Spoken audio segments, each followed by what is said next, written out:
Hunter, I think the last three games in the second half, you guys have given up a total of 51 or 53 points.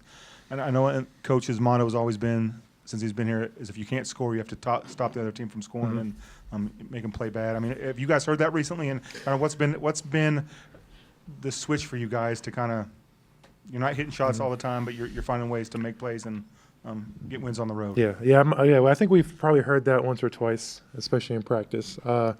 But it might not be the most aesthetically pleasing type of basketball, but I do think that's, kind of what Coach Self would prefer actually in wins. Because he always talks about, him wanting to have the team who's the tougher, the nastier, the better defensive team, the team that kind of just wants it more. And I think he'd prefer those type of wins more than like a 98, 96 type game, just because I think it kind of truly shows how dominant you were. Like, we only won by 14 points, but I think, those 14 points kind of felt more like 20 in that type of game. And so it was really fun for us to kind of just grind out a win. The last 3 second halves, like you mentioned, we've been really dominant defensively, and I think guys are really honing in onto that, especially when you're not hitting shots, because it's really going to show that, we're able to win in different ways. Because, once we do start hitting shots, I feel like you'll get the performances like UCF where we're able to win by 51 on the road, and, guys aren't really hitting that many shots. But when we have our shooters, they've been a little cold lately, but they've been also great defensively, and I think that's going to show their versatility and how we're able to win in more ways than just one. Yeah, Hunter, I think you guys have obviously picked up a couple of big road wins. You guys struggled a little bit on the road this past year. Has there been a little bit of mindset shift at all, or has it just been, adjustments with defense and stuff like that? Yeah, obviously, the people who have came back from last year know how much we struggled last year. And I think a lot of that had to do with defensively. Like, if you look at, for example, the Iowa State game last year, where we were, I think, down 2, with a minute left in the second half, and we just needed one stop, and we couldn't get that one stop for, I think, 2 minutes straight. We needed a stop, and we couldn't get it. And I think that was so. And then you look at Kansas State last year, where we needed a stop. They hit a 3 to go up in overtime and stuff like that. And I think this year, and we've gotten those stops, and when we've needed a stop, we've gotten them. And I think that's really helped us. And because, especially on the road, you don't have to play perfect, but you got to play really good, just because the Big 12 is so good. And I think defensively, we're starting to do a little bit better and really lock up. And I think that's kind of been where we hang our hat on. Yeah, and that defensive improvement, how much is that Shaq coming into the starting lineup and adding that perimeter defense that he does have? Yeah, because I feel like, Shaq's probably a defensive-minded guard, I would say, just because he plays so hard and he's so good instinctively, especially in the passing lanes. Him and KJ, kind of really fueled our offense by those, pick sixes, we call them, when, they're reading the passing lane and they're able to get a quick transition bucket, which is essentially a free basket for us. We didn't really have to work too hard for it offensively.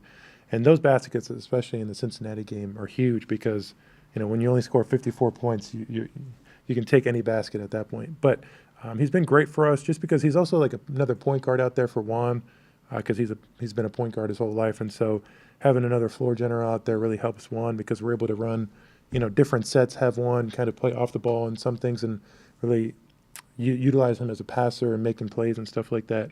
But especially, defensively, Shaq's, super tough, super athletic, and I think he adds another dimension to us offensively, but especially defensively. David? HD, at least 2 of the last 3 games, you've allowed 21% from the field in the second half, which is probably going to result in a lot of wins moving forward. Have we come upon a dog defensively? I mean, Shaq is kind of the guy that gets pointed to because he's rather new, but can you talk about what's been a little bit different in these last 3 second halves? I think a lot of it has to do with our defensive intensity and kind of just staying solid. I think UCF and Cincinnati especially were teams that we kind of expected to be able to guard their sets, and if we could guard their sets, we knew that it was just going to come down to guarding your matchup one-on-one, and I think we did that really well. I think you look at the Cincinnati game, I don't know how many points they actually scored off their sets. A lot of it was offensive rebounds and a couple points were off transition. But if you take those away, I think they probably score less than 20 points in that game. And for us, a lot of it just comes down to, because, we scout really well. Like Coach Dooley had a really good scout versus Cincinnati, got us really prepared for that game. And we kind of knew, we didn't obviously know what they were running every play, but we had a really good idea about a lot of their sets. And I think that kind of made us really confident that all we got to do is stop this set, and they're going to try to go one-on-one. And guys are really buying into that. Just guard your man and take your matchup personally and just get the rebound and run. I think we did that really successfully the last 2 road games. And you get to go on the road and take on a team that's considered one of the top 3 or 4 offenses in the country. And, I don't follow point spreads, but I'm guessing this would be one of the few times a lot of people are pointing to Iowa State as the favorite. Does that give you a little edge? Yeah, I mean, like you, I don't really follow the spreads either, so I'll be interested to see after the game what people are saying. But, they are definitely a high-powered team, probably starting with their backcourt especially, probably one of the better backcourts in the country, led by 3 really good guards, 3 guards that all can, kind of take over a game. I think Lipsey, especially defensively, he's been, one of the better perimeter defenders in the country the last 2 or so years. And so it'll be a big test for us going on the road against the high-powered offense, kind of see how good our defense truly is. I think we'll try to hang our hat on that, especially because we have been the last couple games, especially on the road. But I also expect to see our offense kind of, shine through and see guys hit some shots. I think, we're kind of due for that. Like guys like Diggy, guys like Rylan, Zeke, I think are due for some explosive offensive games and, try to score more than 54 points. Hunter, you talked about it a little bit, but how close do you feel like this team is to finding an identity? Yeah, I think a Bill Self team is always going to try to have their identity be on the defensive end. I think, playing under Coach Self, he's got so many plays to where as long as you just execute and run the play hard, you should get a really good look. And so I don't think we'll ever – obviously we'll struggle offensively at times throughout the season. Every team will. But, more times than not with the amount of guys we have on this team, I think we will be successfully offensively. But defense, we were talking about it after the Cincinnati game. Defense travels, especially in times like the tournament. You want your defense to kind of try to carry you through because there's going to be games where, there are rock fights, especially in the tournament. Like once you get to Elite Eight and beyond, every team's really good, and all those games are going to be slower-paced games where you're really trying to execute, you're trying to go one-on-one, and that's where you want your defense to kind of stand tall the most, and I think that's kind of what we're trying to prepare for. But offensively, we're going to be a team that tries to execute our sets the best we can, but I think we'll always try to hang our hat on being the tougher, more nastier defensive team, and I think that'll provide a lot of wins for us if we continue to do that. Yeah, Hunter, you mentioned last year's Iowa State game. Where does Hilton Coliseum rank for you among the various road venues you played in your time in college? Yeah, it was super fun. It's real loud. I don't know if it would be 1, but it would definitely be in the top 5 for sure, just because of the students. And I feel like a great road venue not only has the students involved, but just the normal spectators as well. I feel like that's what I always say about Kansas and Allen Fieldhouse is, yeah, the students are really loud, but you got the old guys like David back there who are super loud as well and cheering and getting on their feet and stuff like that. And I feel like that's the same with Iowa State where all the spectators are into it and really active, and I think that's what makes for a great home court advantage. Hey, Hunter, 3 blocks for you in 2 of your last 3 games.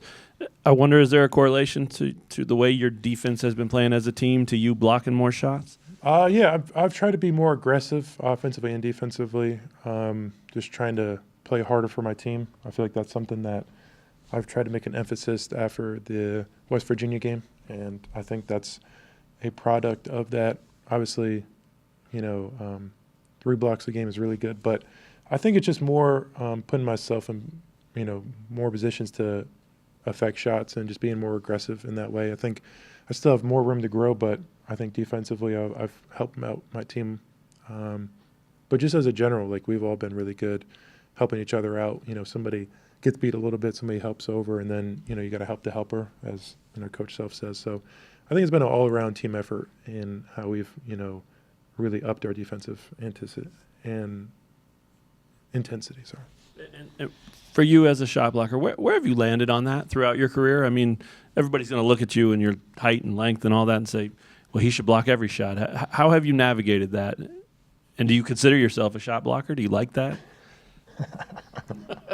Yeah, I of course consider myself a shot blocker, but it's more of it's a fine balance because, you know, if I definitely want to be aggressive and I want to try to affect every shot I can, but knowing that, you know, sometimes it's better just to wall up and contest and, you know, try to make them make the shot rather than you blocking it because, you know, sometimes when I get a little too aggressive and overly aggressive, that leads to fouls. And, you know, the worst thing you can do is pick up a foul early or pick up your second foul in the first half because then you got to sit and that really limits us, puts a lot of pressure on other guys.